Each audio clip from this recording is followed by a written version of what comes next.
Hello there, it's Miriam with Engadget, and this here is the iGo A8. It's a Chinese phone on China Unicom, and it's running Android 2.1 on a 3.2 inch, it looks like, screen, capacitive. However, what's really exciting is not in the front. What's really exciting is in the back. It has a 14 megapixel autofocus camera with flash, xenon flash, and optical zoom. So the thing that's really cool about it is the optical zoom. It also does HD video recording.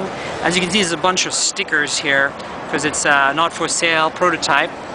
Let me give you a tour. So on the right edge here, you have a rocker for zooming in and out, a very nice camera shutter key, and a dedicated camera on-off button, and then of course the volume up and down. On the top here, there's nothing other than the power button and the battery release latch in black. And on the left-hand side, there's absolutely nothing until you hit the lanyard connector. And then USB mini USB back here on the bottom.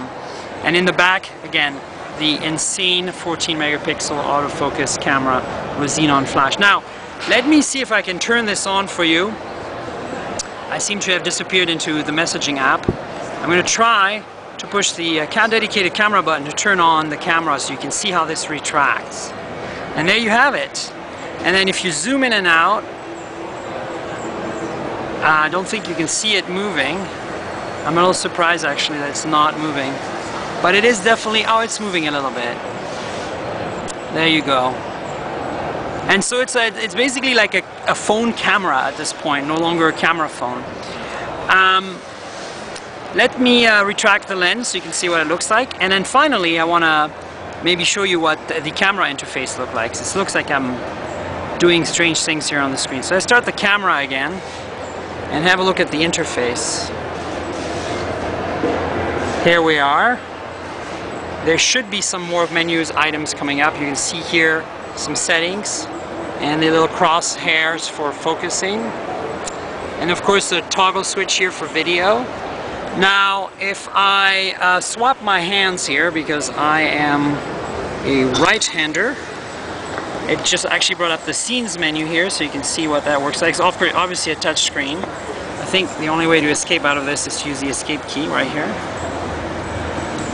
You can actually touch to focus, I believe. There is a touch to focus support. Maybe not in this mode, but earlier I was using touch to focus. And of course you can select your flash mode here, and this is very hard to use with one hand. And then you have a autofocus mode and timer, etc. There's also some menus you can dig into here like this. Auto white balance, resolution, these kind of things. So this is like basically a camera grafted onto a phone. Now what's really exciting, it's not working right now, but I put my SIM card in here. It's an AT&T SIM. And actually it is working. As you can see here, we have, I believe, HSDPA. So this is at least one of the bands of AT&T is supported, perhaps 1900 or 850. So if you were to import this phone unlocked from China, you would be able to use it in the US. So this is very exciting. I did also try my T-Mobile SIM in here, and it did not come up as 3G, so it does not support AWS. As far as using it, I've had a chance to play with it a little bit. It is not the fastest phone. It's probably not running anything higher than, I'd say, 600 megahertz maybe.